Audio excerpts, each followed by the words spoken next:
అమ్మ ఏడుందిరా నా ఫోను అరే నా ఫోన్ ఏడుందిరా చూస్తున్నా అన్న ఏడుందో చూసి జల్దీ బంద్ చేయండి రా అరే ఏడుందిరా జల్దీ దాన్ని బంద్ చేయండి రా మళ్ళీ చూస్తున్నా ఫోన్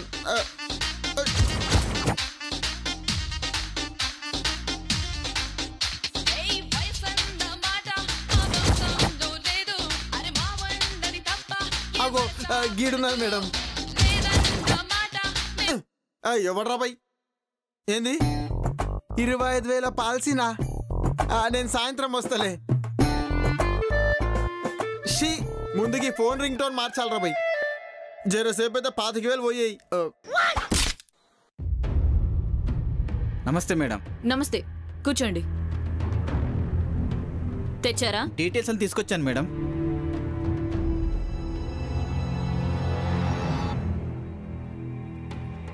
మేడం ఏంటి? ఎందుకు మిమ్మల్ని టార్గెట్ చేశారో తెలుసుకోలేకపోయాను మేడం. It's okay. ఎవరు మేడం? గా హీరో విజయ్ దోస్తా?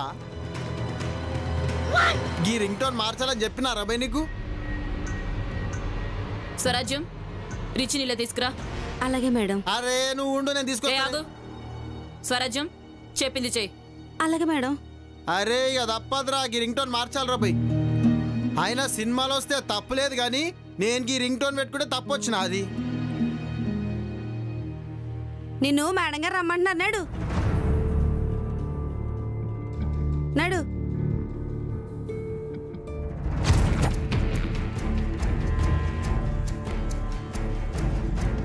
నీకు విజయ్ గురించి తెలుసు కదా? తెలుసు మేడం. తెలిసినంత వరకు అబద్ధాలు ఆడకుండా చెప్తే నీకే మంచిది. అతని గురించి ఫుల్ డీటెయిల్స్ ఇక్కడున్నాయి. సో నువ్వు అబద్ధం చెప్తే నాకు ఈజీగా తెలిసిపోతుంది. ఓకే, మీరేలండి. Thank you madam. నమస్తే, ఉంటాను. విజయ్ నీతో ఎన్ని సినిమాల్లో యాక్ట్ చేశాడు? 9 మేడం. 9 హిట్టే.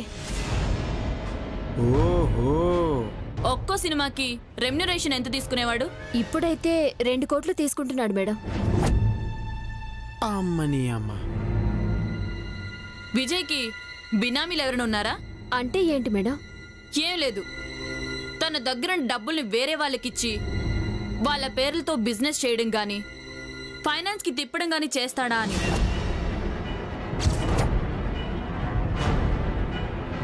నాకు ఐడియా లేదు మేడం. ఓకే, స్వరాజ్యం తీసుకెళ్ళు. మేడం, నిజంగా నేను విజయ్ని హత్య చేయలేదు మేడం. నా కోసం 6 సినిమాలున్నాయి. ప్రొడ్యూసర్లు లాస్ అవుతారు మేడం. సారీ రిచి, నీ బాధ నాకు అర్థమైంది. బట్ తప్పదు. నువ్వు నిర్దోషివని తెలిసే వరకు ఇక్కడ ఉండాల్సిందే. స్వరాజ్యం. Madam please madam, please madam. నువ్వు ఇంకేమన్నా చెప్పాలా? ఇంకేమన్నా అబద్ధం చెప్పాలనుకుంటే చెప్పేయి. నేను చూడాలనుకుంటున్నాను నన్ను మోసం చేయడానికి నువ్వు ఎంత నీచానికి దిగజారగలవు అని.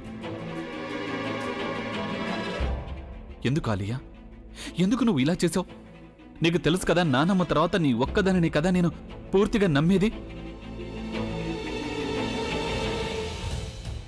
ఏమన్నావు నువ్వు? ఈ మధ్య అన్నిటినీ మర్చిపోతున్నావా? అది చాలు. వాటిలో ఉన్న శక్తి విషయాన్ని గ్రహించి మనకు వివరిస్తాయి.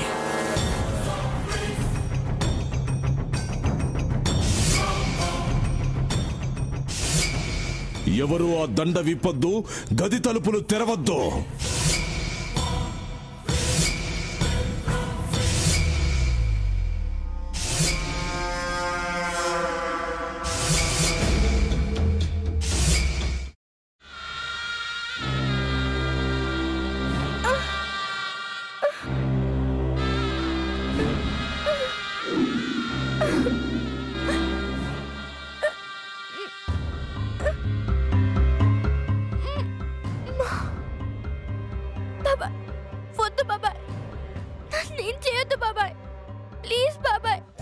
నీకు నిజం తెలిసినప్పుడే నా ఆలోచనలో నువ్వు చచ్చిపోయావు. అబ్బా ప్లీజ్ కొంచెం తినండి ప్లీజ్. భీమారావు గారు మీరా? ఇగో మీరా కాదు సక్కుబాయ్. అవును, మీ పనామే లేచిపోయిందని చెప్పి కంప్లైంట్ ఇచ్చినావు కదా. రేయ్, ఆయన కంప్లైంట్ ఇచ్చింది లేచిపోయిందని కాదు, కనిపించడం లేదు అని. అట్లానా? సరే మేడం. ఇడియట్. ఆ వంట మనిషి పేరేంటన్నారు? రత్తాలు మేడం.